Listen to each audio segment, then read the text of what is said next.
Olá, Zé Pedro. Antes de mais, muito obrigada por teres aceitado fazer esta entrevista. Pá, e vamos começar mesmo pelo princípio, que é, tu eras um rapaz que desenhava quando era miúdo, o gosto pelo desenho veio mais tarde, estava associado a outras coisas. Na tua família havia, são muitas perguntas numa só, na tua família havia o gosto pelo desenho e pela arte? Eu tenho vários tios arquitetos e sempre me interessou imenso o espaço e as questões de espaço, mais até a arquitetura. E a pintura foi uma coisa que veio mais tarde e a escultura acho que ainda mais tarde do que a pintura. E era sobre um mundo de incompreensão. Comecei por não perceber o que era pintura abstrata, o que é que fazia, não percebia o que era uma escultura, porque é que uns objetos tinham utilidade e havia outros que eram exatamente iguais, aos quais se chamava escultura. Tu fazias... E essa incompreensão tu fazias, foi uma atração. Fazias um garfo que servia para uma coisa e depois fazias uma coisa parecida com um garfo que percebias que aquilo era outra coisa. E nomeavas como escultura. Isto com que idade? Isto é maravilhoso. Isto com 16, 17 anos. E essa incompreensão era uma atração, era um mistério. É o que é, para que é que serve, qual é o sentido. E eu ouvi uma coisa que tinha muito claro na minha vida, mais do que ser escultor ou pintor ou arquiteto, que eram áreas mais ou menos que estavam no meu radar, digamos assim. Havia uma questão que para mim era muito importante, e isso foi muito cedo, 15, 16 anos, que era, eu não queria ter um emprego. Eu não queria dedicar a minha vida a ter um horário das 9 às 6 da tarde. Então podia ter que fazer outros trabalhos, outras coisas, mas eu isso tinha muito claro que a arte ou a arquitetura, de alguma maneira, o ter tempo para pensar e para criar, para me dedicar a outros assuntos que não fossem assuntos de responder a ordens que vinham de cima ou estar dentro de uma estrutura, isso para mim era fundamental. E tu já viste que agora trabalhas das 9 às 5 da tarde. Mas o problema não é trabalhar das 9 às 5 da tarde ou aos fins de semana. O meu assunto não é ser calão. Estou a brincar. Mas continua-me a contar, depois daí foste para onde? Entraste para as Belas Artes, não entraste? Andaste em cursos antes de entrar para as Belas Artes? Quando é que começaste a perceber que aqueles objetos que tu fazias é que tu chamavas esculturas e a outro chamavas o objeto que ele era, um garfo, uma panela, ou o que fosse, ou uma pessoa, ou uma representação de uma pessoa, tu a essa altura começaste a perceber de que é que se tratava, ou esse mistério retém-se até hoje? Eu acho que esse mistério se retém até hoje. Eu acho que há um núcleo duro e profundo que é muito denso e, portanto, é muito difícil chegar lá. Eu acho que se chega lá, mas não se pode falar dele, não se pode explicar, não há maneira de... Podemos ir como uma casca de cebola, entrando em círculos cada vez mais perto e perceber que cada vez que entramos e fechamos, ele se expande. É como se fossem umas redes subterrâneas que fazem ligações a outros pontos. É como se a arte, na realidade, fosse a ponta de um iceberg que arrasta mundos que estão por trás, e é isso que é fascinante e que é poderoso. E esses mundos são invisíveis.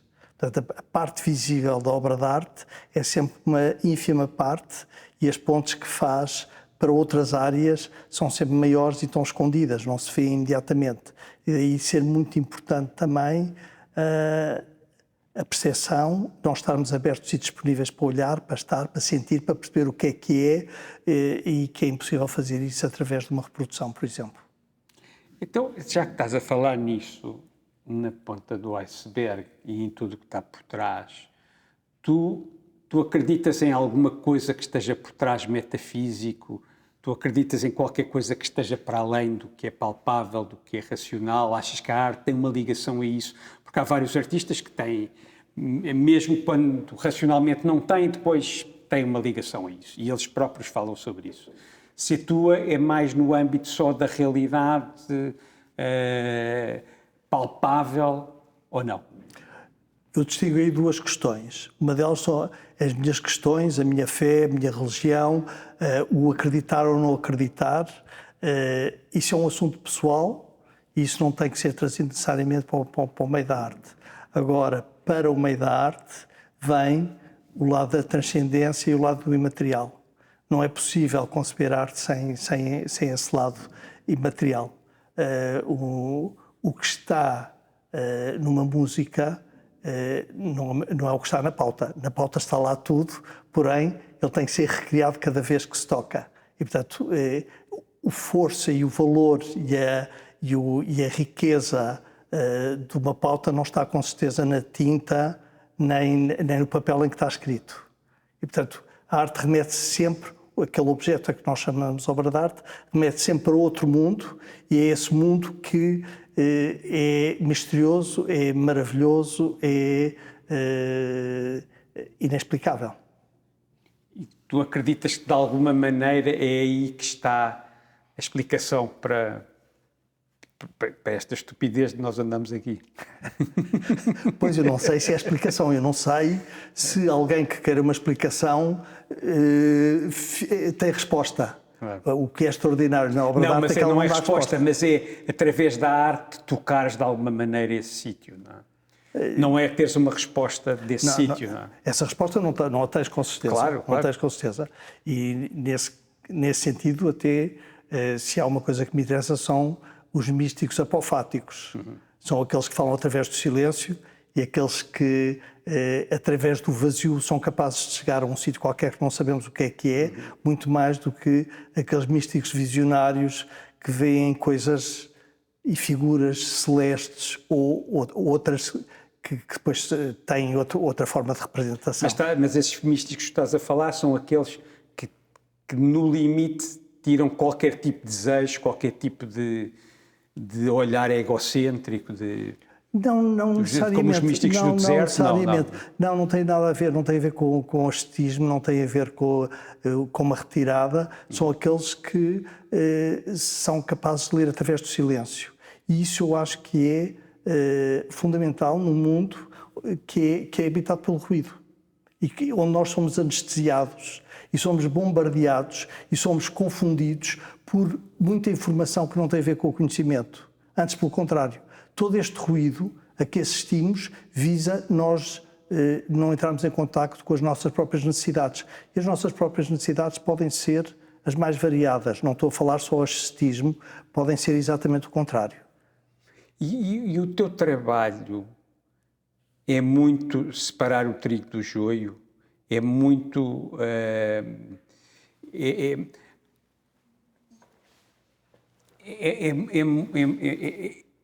É de alguma maneira ético também na maneira como tu usas ou não usas os materiais, como tu só usas os que tu achas que fazem sentido. Tu tens esse sentido, tens essa disciplina, isso aparece, como aparecia nos minimalistas, que há um lado quase ideológico, não é? Quase não é quase. É um lado claramente ideológico na maneira como eles apresentavam o trabalho deles, não é? E em ti isso existe. Os minimalistas usavam uma ideologia que era a ausência de ideologia, que também era um pensamento e um pensamento rígido e fascinante, do meu ponto de vista. O meu mundo não é esse, o meu mundo é um mundo sujo.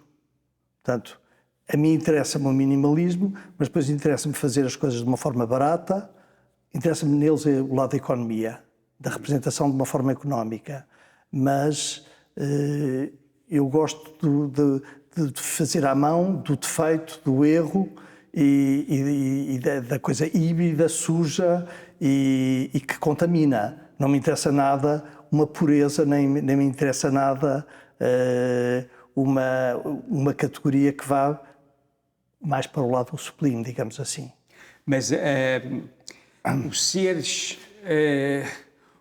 parco, o não usares muitos meios, que tu disseste que é o que te interessa nos minimalistas, é uma coisa mais ideológica ou é para que o teu trabalho seja mais claro depois quando é visto, ou é uma defesa porque tu no fundo és um tipo muito mais orgânico e e às vezes na organicidade nós acabamos por perder o norte. Não, é uma questão, Diz. é uma questão ideológica aí também, percebes? Quando eu desenho sobre papel e a fragilidade do papel e uso gouache, eu gosto dos materiais que são acessíveis. Gosto em que todas as obras que faço interessa uma escala humana, por exemplo. Não me interessa, mesmo quando faço grande e quando são coisas monumentais e pesam não sei quantas toneladas, eu gosto da ideia de que qualquer pessoa ache que pode fazer aquilo. E que o lado que seja fascinante não seja através da escala, porque uma escala grande afirma-se com tanta violência em relação a uma pessoa que nós nos sentimos intimidados e fascinados. No caso da pirâmide do Egito, ou quando vês o Louvre, ou quando vês uma grande praça, portanto, é absolutamente fascinante e sentes-te uma formiguinha em relação a um gesto que é um gesto que implica o poder e o domínio sobre a coletividade, não é? A mim interessa muito mais termos a questão de diálogo tu a tu, como se estivéssemos todos ao mesmo nível. Sabemos que não estamos, mas não interessa. Mas essa diferença não pode ser por aí que a coisa se afirma. O João Queiroz uma vez disse, e acho que talvez isto possa ter algum sentido no que tu estás a dizer, que ele fez uma expressão na nossa galeria, que eram aqueles quadros pequeninos, os gepetos, não é? E ele dizia que cada quadro ele vazia como se faz um brinquedo para uma criança. Por isso é que se chamava espeto. Ou seja, ele, de alguma maneira, a partir do momento em que eu começava a ver, ou tu, ou as pessoas que estão aqui, começavam a ver, tinham que aprender a brincar com aquele quadro como uma criança aprende a brincar com um brinquedo que os pais lhe dão, ou alguém lhe dá. As tuas esculturas, os teus desenhos, também são dados desta forma tão generosa para que as pessoas comecem a aprender o que podem fazer com eles? Eu não penso muito nisso dessa maneira. Eu acho engraçado o discurso do João em relação a isso, porque eu acho que cada pintura dele precisas de tanto conhecimento. E não é uma coisa fácil, não é uma brincadeira. Nem percebo quando é que ele diz que aquilo é uma brincadeira que se oferece a uma criança. Porque aquilo é uma excelente pintura e ele, para mim, é um pintor dos pintores. Se há pintor dos pintores, com certeza que o João de Queiroz é um desses. O que é que eu gosto e qual é a minha escala? A escala é do corpo humano. E porque é que me fascina a escala pequena? É porque é lixada, é a parte mais difícil de fazer. É porque um pequeno erro, num pequeno desenho, numa pequena pintura, estraga tudo. E ficas sempre ou aquém ou além. É muito difícil fazer o gesto certo, e acho que o João faz, mas também sei que é muito difícil e também sei que o João não despacha pintura. Cada pequena pintura que ele oferece como fosse uma coisa de criança, eu acredito que ele leve dias ou meses ou mesmo mais do que um ano a fazê-la. Portanto, aí eu acho que é engraçado, porque é aí que o discurso anda sempre à volta, mas não fala exatamente daquilo que é a pintura. Então já vamos voltar outra vez a esta parte mais... Nós entramos logo assim de cabeça, numa parte mais densa, dura. Né? Dura. E vamos voltar a coisas mais engraçadas e frívolas. Não é que estas não sejam também. Não digo frívolas, engraçadas. Que é, tu foste estudar para onde? Como é que começou a tua carreira? Eu entrei para a Escola de Belas Artes em do Porto, Lisboa. 75, e na altura, no final de 75, princípio de 66 talvez, eu acho que foi no final de 65, a arquitetura fechou. Tu entraste para a arquitetura? Para a arquitetura. E a arquitetura fechou, estávamos no período revolucionário e, portanto, houve uma reestruturação da escola de arquitetura. E eu, na altura, passei para artes plásticas justamente para não perder tempo. Por acaso? E o curso, na altura, era um novo curso, já após 25 de Abril, que era Artes Plásticas e Design. no primeiro ano, no segundo ano era artes plásticas e no terceiro ano optavas ou por pintura ou por escultura. Eu entrei para artes plásticas e design e depois, quando abri a arquitetura, já não quis voltar. Portanto, foi uma opção. Portanto, fiz o primeiro ano artes plásticas e design, o segundo ano artes plásticas e o terceiro ano já fiz pintura. Já não me interessou fazer escultura e interessou-me fazer pintura. Depois, antes de acabar a licenciatura, o João Cotileiro convidou-me para ser assistente dele e eu fui viver para Lagos, onde ele vivia na altura, e comecei a trabalhar em mármore e depois aí já tive claro que era o que eu queria fazer. E aí já tinhas acabado o curso? Eu não acabei o curso. Ok. Portanto, E diz-me uma coisa, tu depois estiveste com o João há quanto tempo? 4 meses, talvez. Foi pouquíssimo tempo. Não, foi um amor de tiro e queda e uma zanga de tiro e queda também. Sim. E voltaste depois a falar com o João mais tarde? Não, ficámos com uma relação pai-filho. Ficaram com uma relação pai-filho. Mas Lagos era um sítio muito isolado na altura, especialmente no inverno. Sim. No verão tinha 95 mil habitantes, mas no inverno tinha 5 mil. E o João tinha acabado de vir de Londres, uns anos antes, e tinha um profissionalismo e uma maneira de trabalhar que não era como eu, das 8 às 5, mas era das 7 às 10. Okay. E sábados e domingos. E, portanto, eu tive conflitos de ritmo de trabalho, do ambiente que eu tinha na Escola de Belas Artes, que era muito mais distendido, a um trabalho ali oficinal, e, portanto, acabámos por ter imensos conflitos e eu rapidamente quis voltar para Lisboa e portanto, interrompemos essa colaboração, mas digamos que o querer fazer escultura, o querer trabalhar em mármore na altura, já tinha metido dentro da pele, portanto. Porquê é que tu foste, como é que tu encontraste o João Cotileiro? De uma maneira extraordinária, que foi enquanto aluno de Belas Artes, convidaram-me para fazer uns programas de televisão em que eu era entrevistador.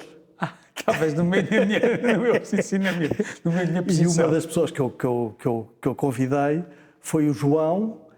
Tive um fim de semana no Algarve a preparar a entrevista e ele, na sequência disso, ele convidou-me para ser assistente dele. Eu tinha uma enorme admiração pelo trabalho dele, portanto, não hesitei, larguei a Escola de Belas Artes e fui trabalhar com ele. E depois tu começas a fazer aquelas esculturas que nós conhecemos, que são talvez das primeiras esculturas que tu fizeste, não é?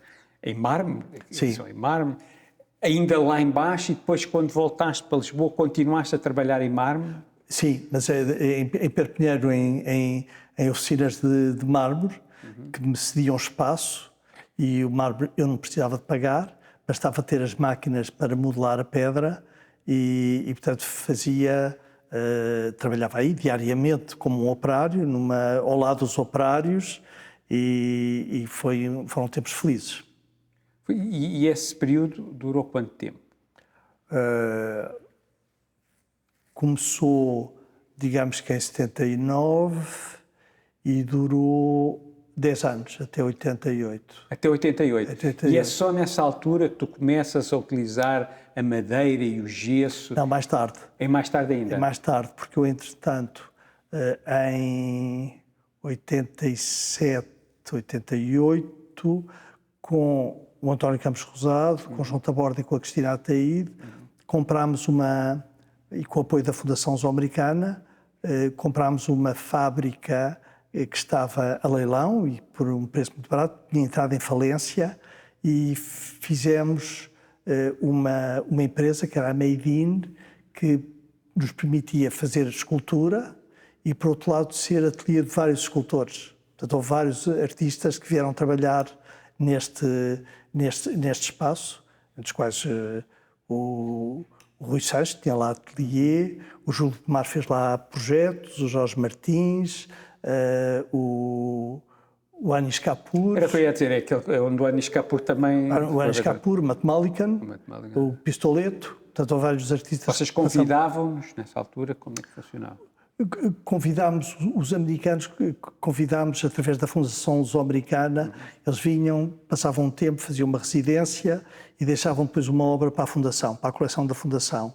Os outros era através de galerias que estavam interessados, ou projetos. No caso do Ernest Kapur foi o projeto que houve em Óbidos em 93, organizado pelo Calhau, pela Margarida Veiga e pelo Delfim Sardo, e foi das primeiras obras que o Ernest Kapur fez, que era um bloco de mármore vazado. Voltando à parte do mármore, portanto, tu disse que essa parte do teu percurso durou 10 anos. Tá? Sim. Como é que tu olhas para essas esculturas dessa altura? Porque, por um lado, parecem, de alguma maneira, diferentes. Acho que elas só são diferentes em termos formais. Achas que na altura estavas a falar da mesma coisa? Não, é um caminho. Tu, aos 20 anos, não estás a fazer a mesma coisa que aos 70. Portanto, é um caminho que vais fazendo. As primeiras questões que se me punham enquanto escultor era como é que tu dás uma forma e a fixas. E portanto, isso é uma questão de modelação. E a modelação... Para ti, o fixar é terminar. É quando sabes que aquilo está terminado. Não, é dar uma forma, é dizer, é isto. Pronto, é quando isto. descobres que não quer dizer, estou à procura e olha, é portanto, isto. Fixa, Claro, fixa isto, que é claro. Trabalhas, por hipótese, um bloco de mármore durante 3 meses ou 2 meses e ele, por hipótese, pode durar 3.000 anos. Isto é uma coisa que é fascinante. Portanto, é uma relação de como é que tu fixas uma forma e que pode mudar com o tempo, ela não se altera ou altera-se minimamente. Isto são questões fascinantes, não é? Portanto, são as questões, mas são questões ainda muito básicas da escultura. Tem a ver com a escala, a proporção, as relações entre as partes e, no caso do mármore, é uma modulação negativa. Tu retiras do bloco e deixas ficar aquilo que queres. Portanto, tu trabalhas e retiras aquilo que tu não queres. No caso do barro... Pois, eu ontem estive em Perpignan, por coincidência, com a Ana Jota, e tivemos uma fábrica e vimos imensas pedras. E vimos coisas que são pinturas absolutamente extraordinárias. Portanto, para um escultor que está a trabalhar em cima de coisas que a natureza fez, tu deste-me agora a resposta, não é? Como é que tu tratas, porque há muita coisa que já lá está feita, não é? Claro. Só tem que ser eventualmente elevada, tem que ser obliterada as coisas que não nos interessam, mas continua, desculpa. Tens que conhecer o material, porque o mármore é uma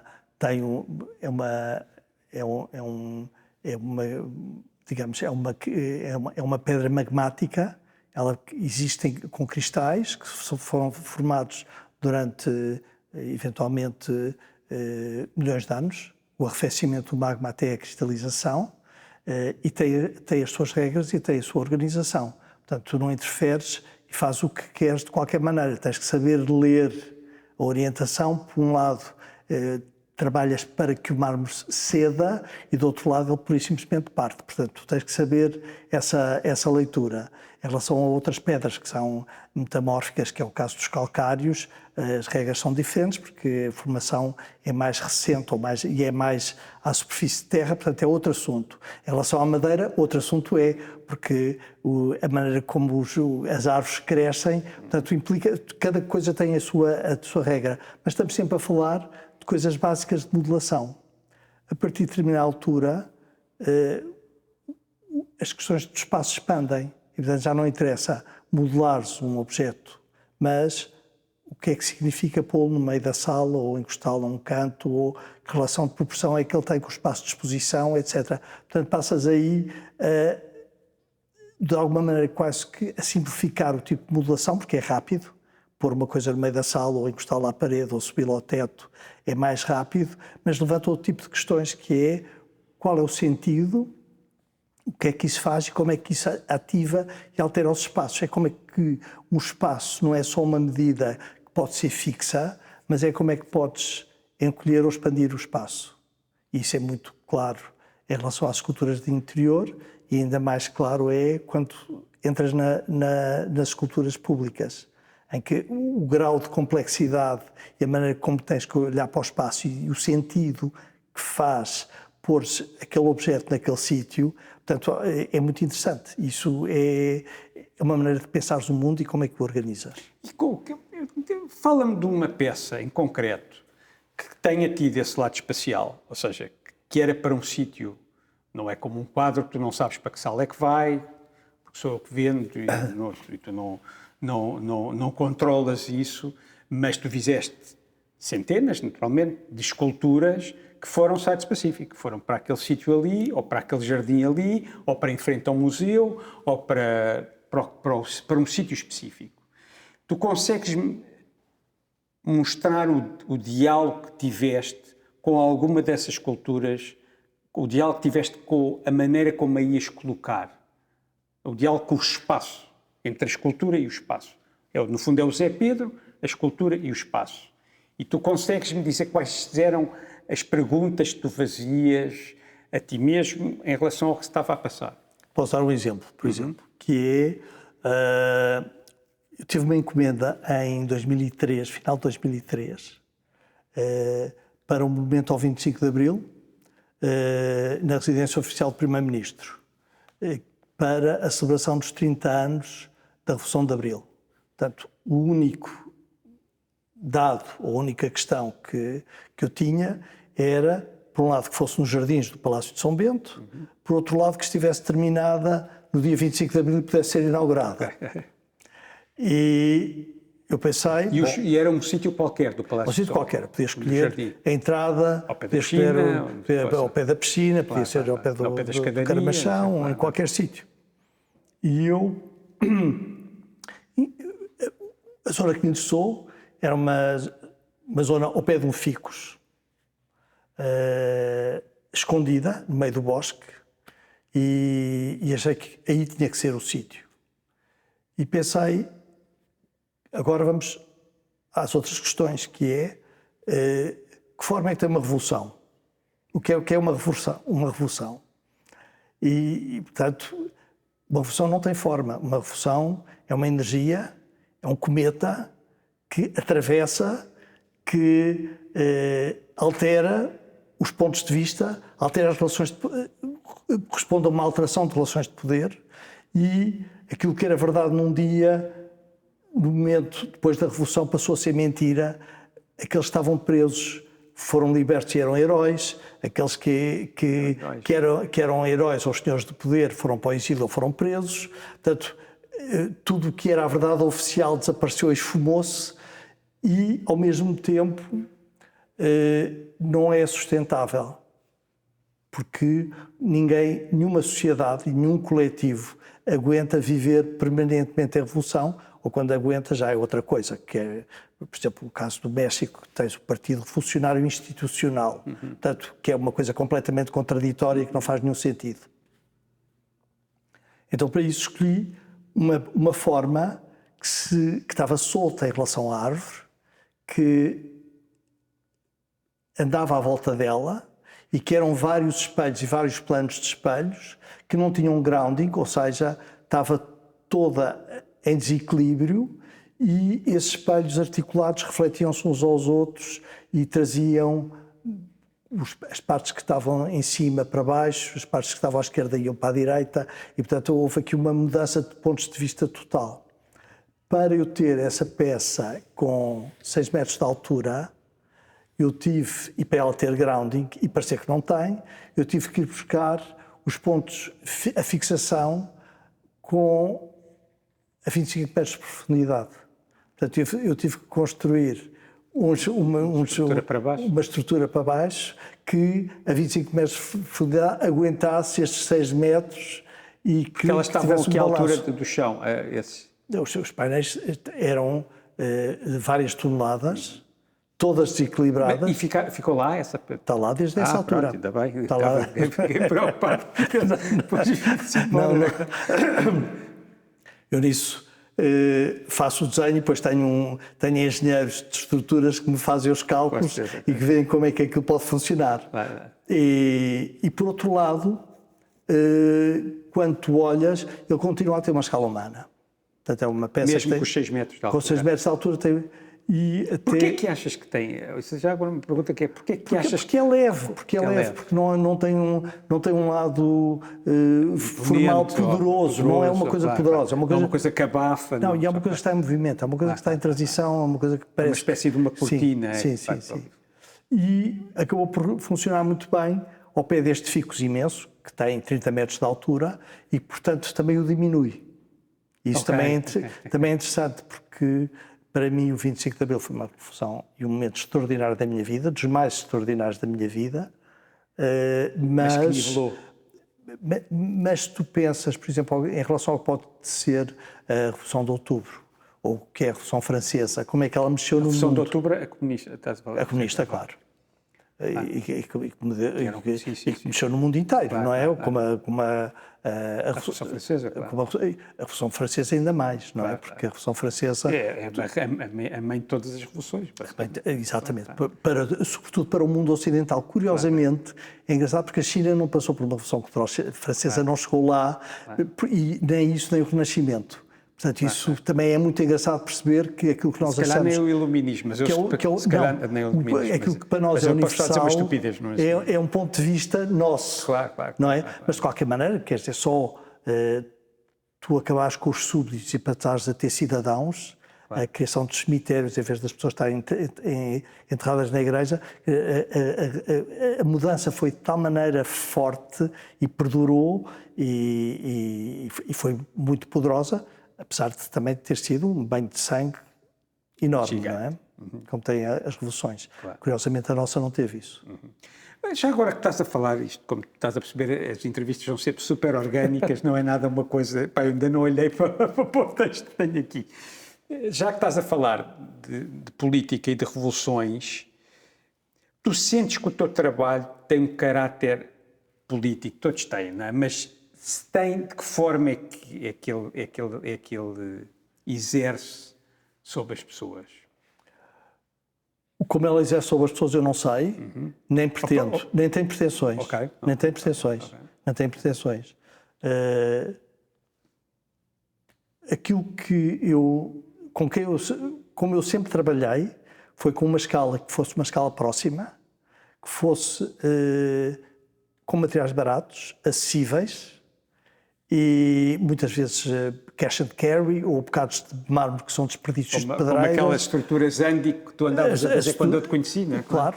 Ou bocados de mobília velha. Portanto, a mim interessam as questões de memória. Portanto, interessa-me usar coisas que já foram usadas por terceiros e que eu desconheço a história, e, portanto, são um ótimo motivo para ler aqueles sinais e criar uma história e ter, a partir daí, uma narrativa, digamos assim. Por outro lado, eu acho que um dos papéis políticos é não ser redutor. E num momento histórico que nós vivemos, em que o discurso é tudo por soundbites, Sim, é tudo. E tudo muito primário e muito elementar, mas ao mesmo tempo com a arrogância da ignorância, é importante tu retirar-te e estar tudo nas entrelinhas e ser mais subtil, mesmo que sejas acusado de ser decorativo. E que, portanto, tu, como não dizes nada dentro de soundbites, como ninguém pode perceber o que é os soundbites, não existe. E isso é uma coisa que é muito extraordinária e que mudou nos tempos em que vivemos. E isso, há uma frase do Kahnweiler que é muito interessante. E que falava... O colega de trabalho. O teu coleguinha de trabalho, de um outro que não era meu coleguinha de trabalho, que era o Picasso. Mas que eu não considero que deve ser meu coleguinha de trabalho. É teu colega, tanto como o Kahnweiler. Ele dizia, quando as pessoas iam aos salões independentes, furavam as telas de ódio, porque sabiam que havia coisas escritas e eles não sabiam ler. E que nos anos 60, isto era ele falar nos anos 60, as pessoas já não sangam, porque sabem que o que lá está é aquilo que está acessível, what you see is what you get, e portanto não tem problema nenhum porque, em relação a isso. E claro que isto não é assim, mas... É uma explicação de alguma maneira... Sim. Sim, mas a arte americana, com essa coisa, what you see is what you get, fez coisas extraordinárias também. Claro.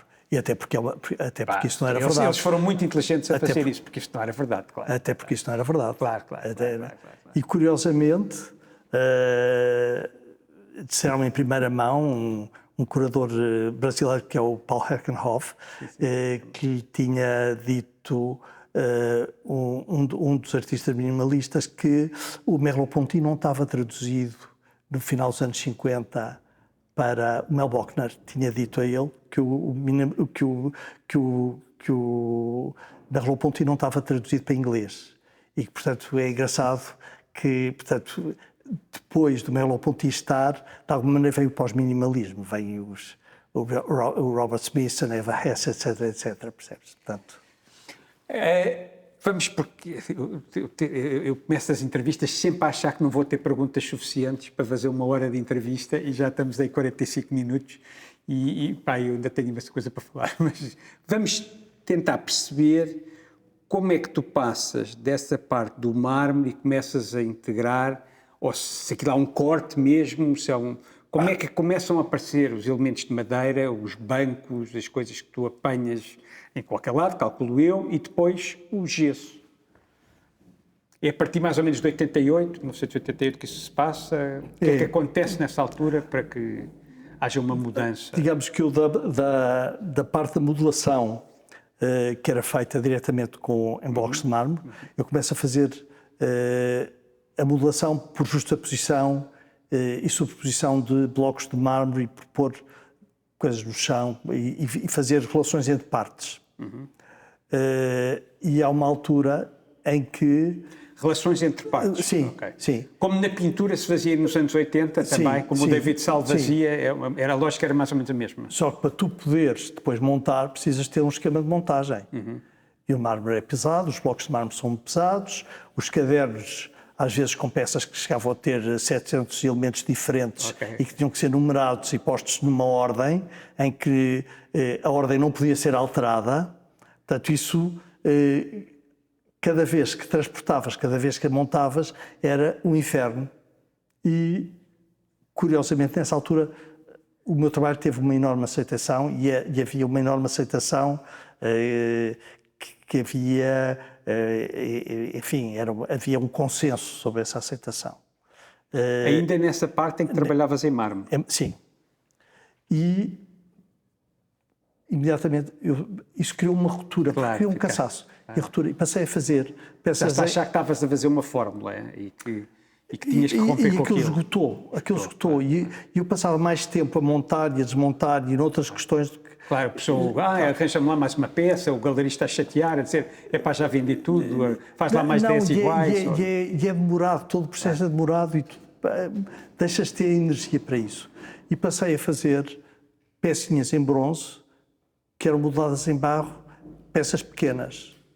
E aí foi engraçado até porque houve um choque, disse, já o gajo está perdido, isto já não está condenado, já não, daqui já não sai. Em bronze que pintavas de branco depois não, ou não? Ainda pintar não. de bronze é a seguir.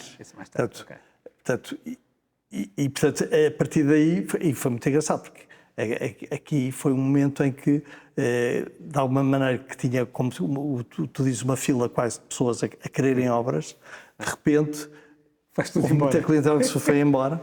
Ele agora faz objetos decorativos e, portanto, perdeu completamente o interesse.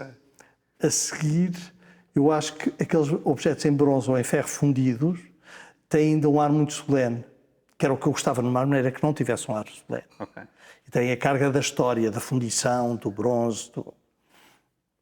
Passei a pintá-los de branco porque tinha uma luz que se aproximava ao molde do gesso. Também, não é? Claro. Sim, e, portanto, esconder a parte preciosa da fundição e ir para a coisa mais da luz que o gesso também tinha.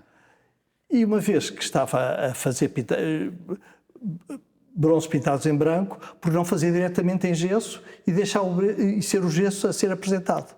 E, portanto, isso foi muito engraçado, porque as reações que eu fui tendo aqui foram más, mas foi nessa altura que o Reina Sofia começou a comprar obras e que um galerista do Brasil, que era o Marco António Vilaça, me convidou para trabalhar com ele. Foi nessa altura. Sempre que se fecha uma porta, abre-se outra. 89, estamos a falar. 93. Já 93. 93. E diz-me uma coisa,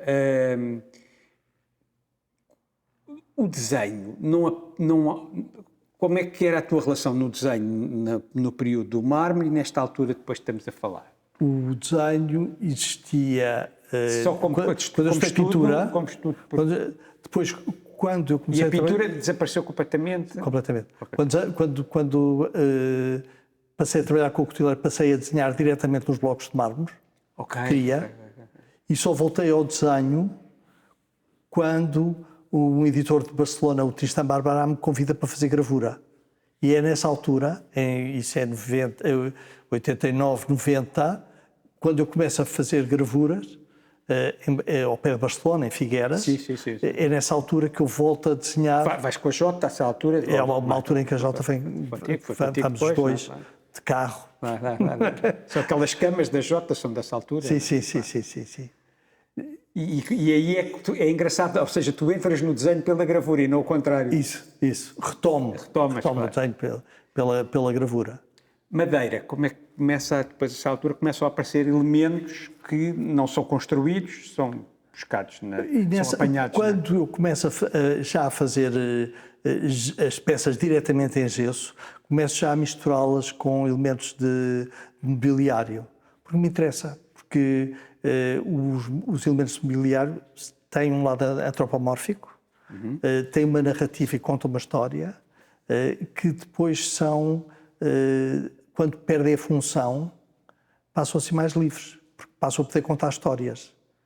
Enquanto que um banco serve para sentar, se um banco não servir para sentar, mas servir para contar uma história, isso, por exemplo, acontece no teatro, não é? As peças de mobiliário não estão ali para ser usadas, estão ali para contar história e para ter uma narrativa. E, portanto, não podes usar qualquer banco para contar qualquer personagem. Portanto, passam a ser personagens. Portanto, achei que era uma coisa mais direta e económica, e isso interessa-me. E depois, quando passas, diz-me se eu estiver errado, mas tu passaste dessa fase para os módulos Andi diretamente, também porque estavas já a achar que aquilo estava-se a tornar licodoce, ou tiveste a coragem outra vez de romper com uma linguagem? O que é que se passou? Eu nunca me porque o que eu noto é que tu não voltas tu não és revisionista, tu não voltas ao mármore, não voltas ao gesso, não voltas às estruturas Andi, não é? Não, mas eu agora, por exemplo, estou a fazer algumas peças em mármore. Okay. Já tenho feito fazer algumas peças em mármore. Fiz umas peças em mármore para convite de um arquiteto, Samuel Torres de Carvalho, para um palácio do século XVIII ali na Rua Aivens, que é do Banco de Portugal, e que era um prédio que estava a ser reabilitado, e o que eu fiz foi num sítio e no hall de entrada onde havia uma parede que tinha um marmoreado, eu substituí o marmoreado por grandes placas de mármore que abrem e dentro tem espelho, e, portanto, aquilo reverbera a arquitetura, e, portanto, é como se o marmoreado fosse a cópia do mármore, eu substituo o marmoreado por mármore, portanto, faço a cópia da cópia. Portanto, mas repara numa coisa, nesta exposição que tens agora no Brasil, não é? No Rio de Janeiro, não tens peças em mármore, nem tens peças em gesso. Pelo menos eu só vi imagens, não me pareceu... Mas isso tem a ver também com questões de economia, que era uma exposição enorme, os transportes são caros, as alfândegas são impossíveis, e, portanto, a maneira mais fácil de fazer era produzir diretamente as esculturas e enviar de cá os desenhos e as gravuras. Percebes? Portanto, isso tem a ver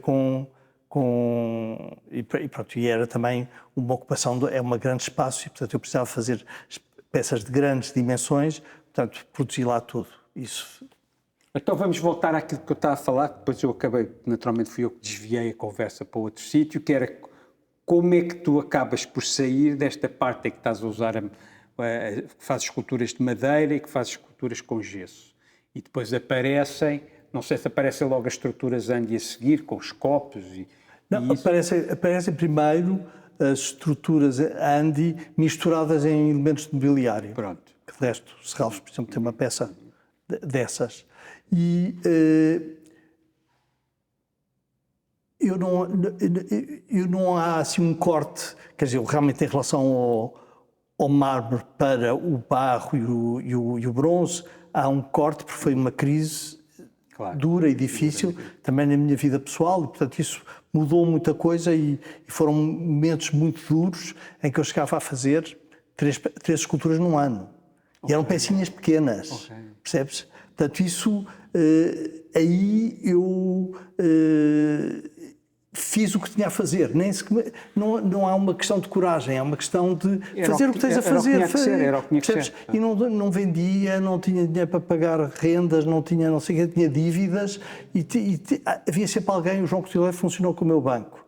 Eu falava-lhe, ele dava-me dinheiro e, portanto, isso foi absolutamente extraordinário. Portanto, eu, em relação ao meu trabalho, nunca pensei em termos de tenho que fazer isto para vender, tenho que fazer isto para ter mais atenção e se não fizer é um gesto de coragem, não. Nós fazemos aquilo que tem que ser feito, é assim que nós lidamos com a nossa vida, eu e todos os outros artistas, não é uma coisa extraordinária, é aquilo que é normal fazer-se quando se tem ambição. E a ambição vai contra a ganância. Percebes? E nesse sentido eu acho que sou ambicioso e a ambição é ir mudando cada vez que eu sinto que tenho que mudar. E, portanto, quando há alguma estrutura que de repente tem um brilho, no caso das estruturas Andy, que já não existem neste momento dessa maneira. Não, são prateadas. Não, porque em 20 anos o mundo mudou, percebes? Claro. Já ninguém tem faxes. Não é? Já ninguém tem. De repente fica histórico. Claro.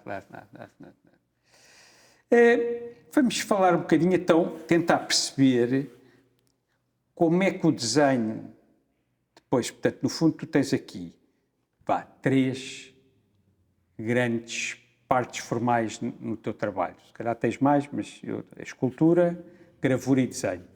Não é?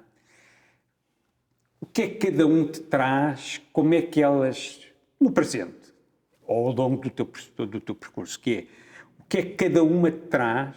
Porque é que vais, de repente, tens vontade de fazer uma escultura, ou tens vontade de fazer um desenho, ou tens vontade de fazer a gravura, e como é que estas 3 mulheres, não é, vivem umas com as outras? Como é que isto que coisa mais pirosa que eu disse agora. Até fiquei com os olhos em bico. Até ia desmaiando, até me senti mal com isto. Mas a gente não vai cortar isto. Eu vou-me passar a vergonha de ter dito uma coisa mega pirosa.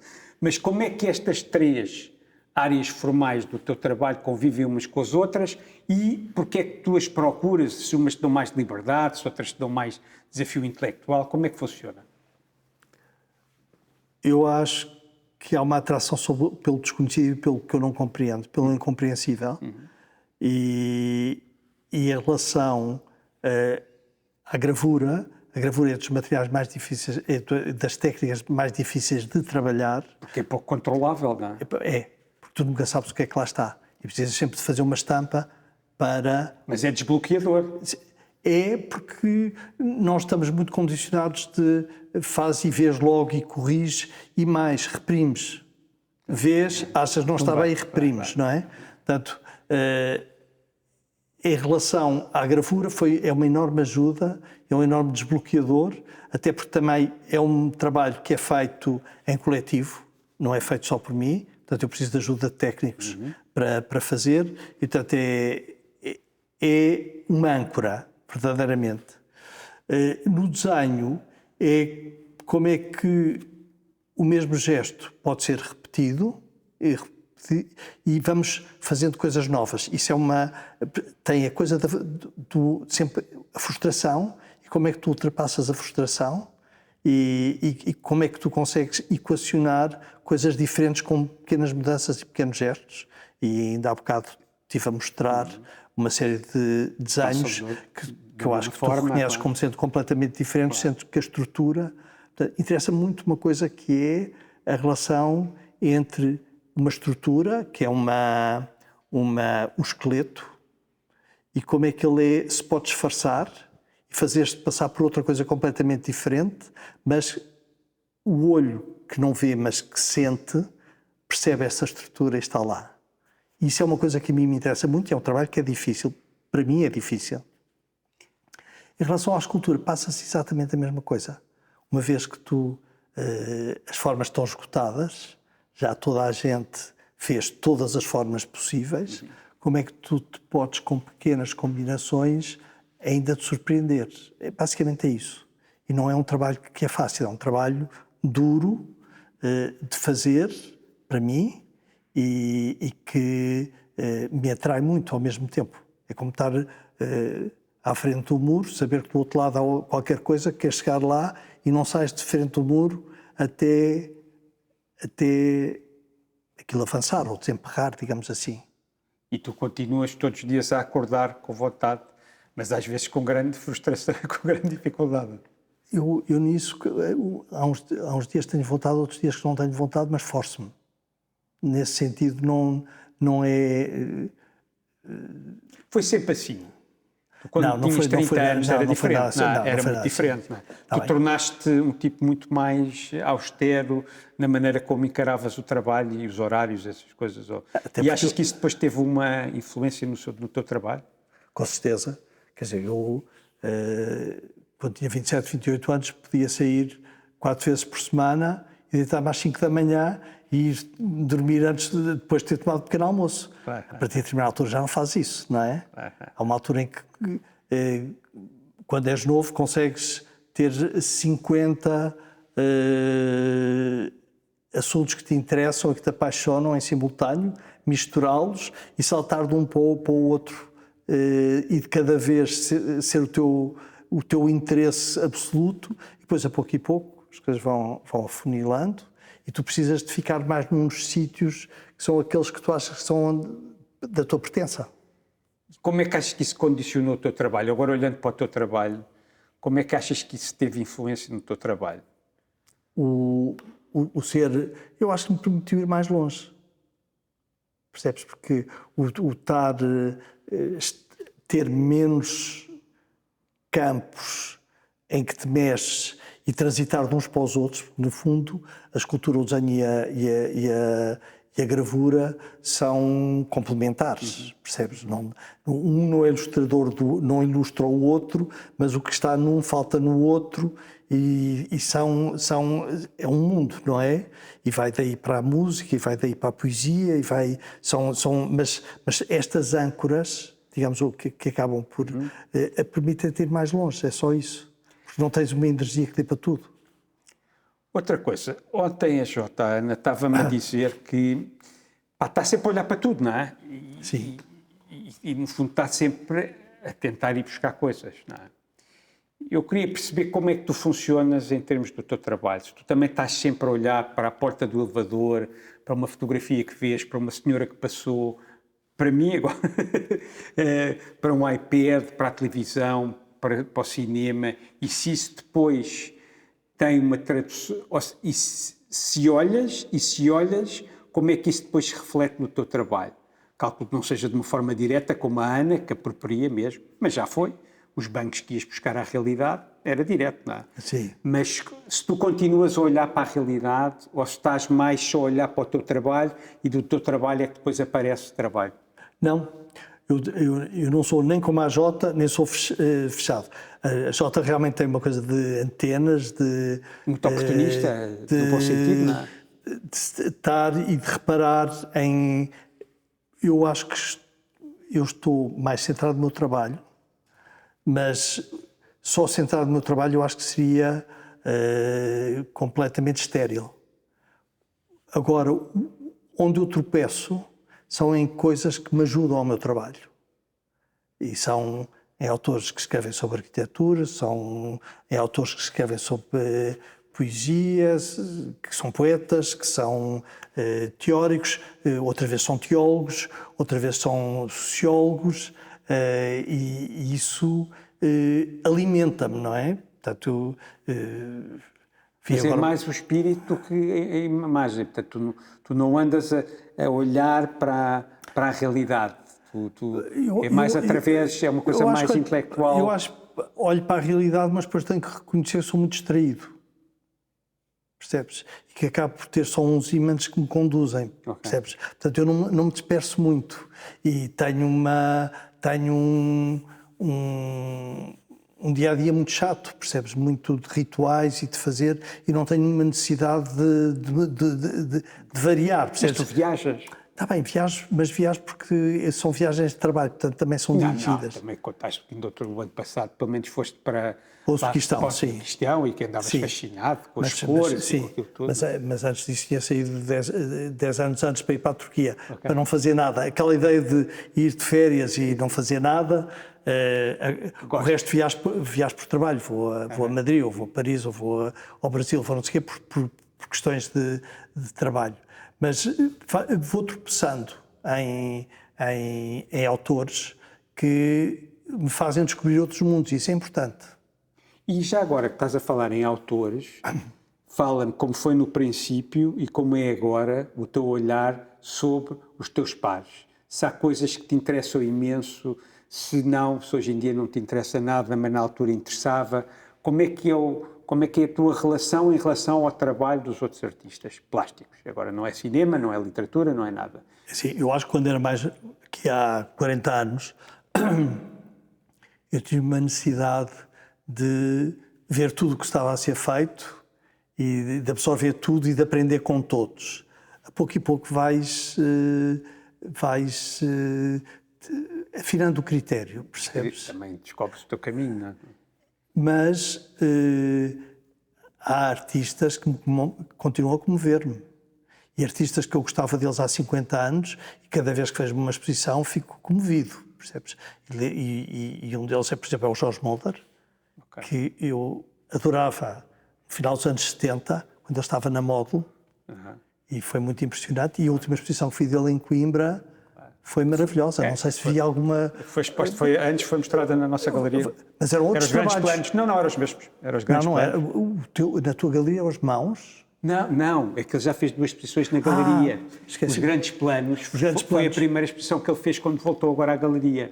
Aquelas coisas que tu viste em Coimbra foram expostas exatamente as mesmas na galeria e depois ele fez outra a seguir, que é o Scarbo, que foi que tu viste, que é as mãos. Mas eu acho que vi primeiro as mãos na tua galeria e só depois é que fui Exatamente. Está bem. Porque essa tinha sido exposta 2 anos antes na minha galeria. Escapou-me. Escapou-me na tua galeria, percebes? É fabuloso. Os grandes planos fiquei é emocionado, fabuloso. percebes? É emocionante. E portanto, há muitos artistas que eu continuo e alimento-me, percebes? Alimento-me deles, mas a curiosidade tem um lado um bocado vampira, percebes? Interessa-me, aquilo fixa e aquilo é como se a obra de arte. Eu acho que todos os artistas constroem objetos para fora, para se construírem eles próprios. E eu, quando olho para outros artistas, eu olho porque eles me ajudam a construir-me dentro. E é esse lado que é imaterial, que eu acho que é a coisa magnífica das obras de arte. É que nós somos todos partidos e todos cheios de buracos e todos cheios de contradições, e depois há coisas que nos ajudam, pelo menos, ou a ficar em paz com esses buracos e com esse caos, ou a trabalhá-lo, e não ficamos iguais. Isso é a parte que me interessa. O resto, ser só para ampliar o meu campo de visão, não me diz muito, percebes?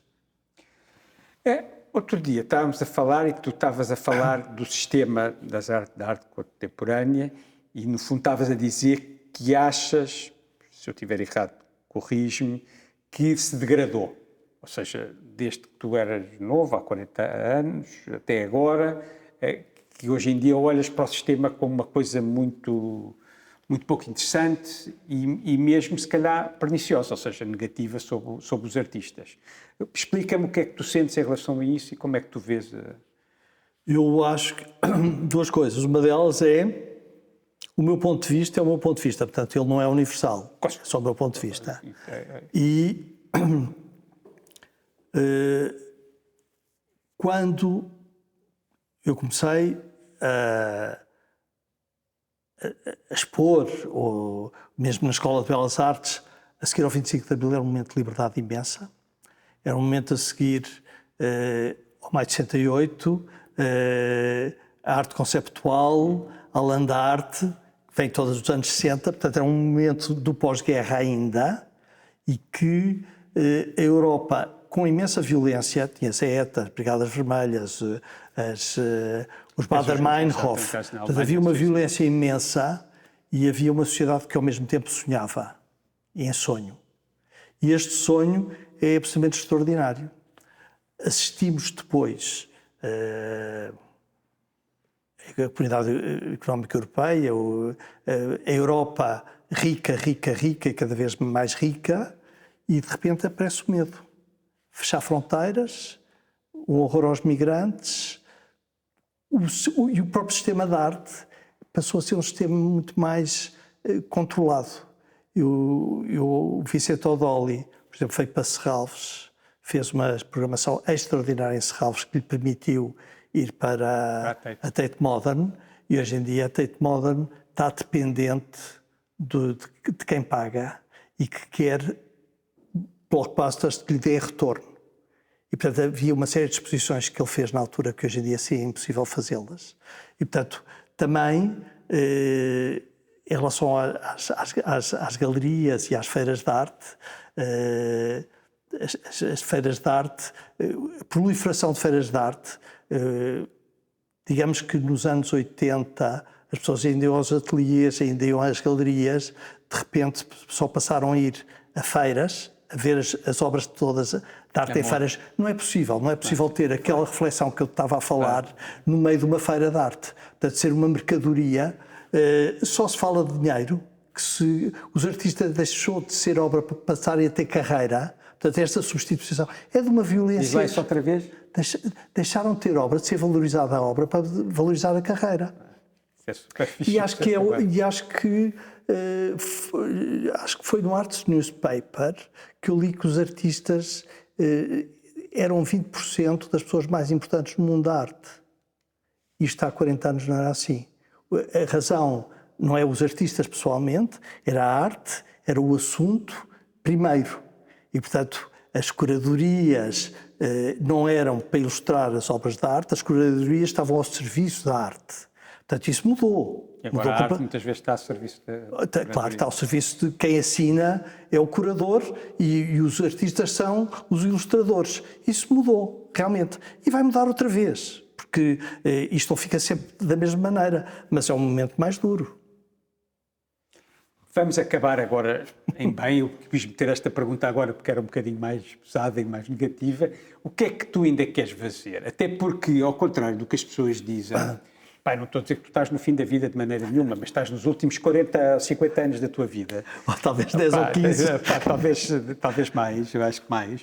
Tu estás em grande forma, tu tens 70 anos. 68. 68, pois, tu há bocadinho mentiste, pá, porque tu há bocadinho disseste que tinhas 70 e eu disse assim, este gajo está a mentir. Pá, tens ainda uma grande carreira pela frente, mas o que se tem visto, ao contrário do que as pessoas pensam, é que muitos dos grandes artistas fizeram das partes mais interessantes dos seus trabalhos nos últimos 50 anos da vida. Pronto. Ou nos últimos 20. Pronto. E por isso, qual é a força, o que é que tu ainda queres fazer? Tu queres mudar de forma, não queria usar a palavra mídia, de forma, queres usar novos materiais? O que é que tu queres fazer ainda? Não sei, eu acho que eu não posso dar uma resposta, porque o meu sonho continua a ser o dia-a-dia. E sinto-me bem, sinto-me um momento bom, sinto-me um momento feliz, se há coisa que eu, para além das coisas negativas que disse em relação ao mundo da arte, não coincidem nada comigo. Eu acho que sempre fui bem tratado, acho que vivo num país onde, apesar de ser muito refilão, mas sempre me trataram bem, portanto eu isso não... Quem é que é refilão? És tu ou o país? Não, o país não é refilão, eu acho que o país amostra demais. Amostra demais. muito mais para o meu, do que é o meu gosto, percebes? Não acho... Eu refilo e gosto de refilar e não vejo a razão para me calar, percebes? Claro. Mas... do meu ponto de vista de vida pessoal, acho que aquilo que me foi permitido viver, acho que foi um privilégio. E portanto eu acho que quero continuar. Agora tenho a obrigação quem recebe muito tem a obrigação de dar de volta. E acho que é uma questão, essa questão é ética, e senão não faz sentido nenhum, é uma vida perdida, percebes? Portanto, eu quero continuar e quero continuar a dar porque acho que tenho coisas para dar. E sentes que estás numa altura em que o teu trabalho pode dar uma guinada, como te deu muitas vezes? Acho que sim, acho que sim. Eu, sempre as guinadas são sempre precedidas de momentos dolorosos.